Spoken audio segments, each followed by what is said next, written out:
انسان جب اپنی غلطیوں کا وکیل اور دوسروں کی غلطیوں کا جج بن جائے تو پھر فیصلے نہیں فاصلے ہوتے ہیں۔ اگر کچھ الگ کرنا ہے تو بھیڑ سے ہٹ کر چلو۔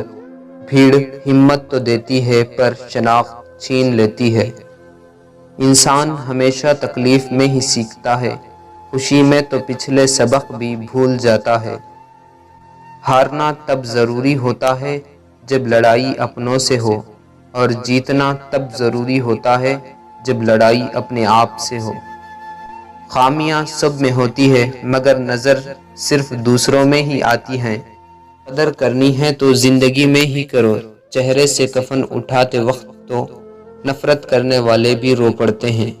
اگر کبھی ایسا لگے کہ تم تھک چکے ہو، دعا مانگنا بھی مشکل لگے، تو اپنے رب کے سامنے ہاتھ پھیلا لیا کرو۔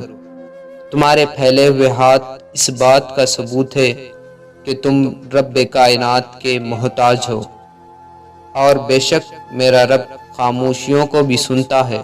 اللہ تعالیٰ انسان سے فرماتا ہے، میرے لیے لٹ کے تو دیکھ، رحمت کے خزانے نہ لٹا دوں تو کہنا۔ کوشش کرو سب ٹوٹ جائے پر وہ مان نہ ٹوٹے جو کسی بہت اپنے نے خود سے زیادہ آپ پر کیا ہو۔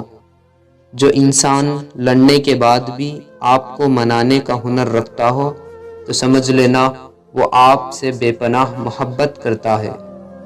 محبت اور عبادت بتائی نہیں جاتی، بس کی جاتی ہے۔ لوگوں سے یاد نہ کرنے کا شکوہ مت کر، کیونکہ جو انسان اپنے رب کو بھول سکتا ہے وہ سب کو بھول سکتا ہے۔ علم وہ نہیں جو آپ نے سیکھا ہے، علم تو وہ ہے جو آپ کے عمل و کردار سے ظاہر ہو۔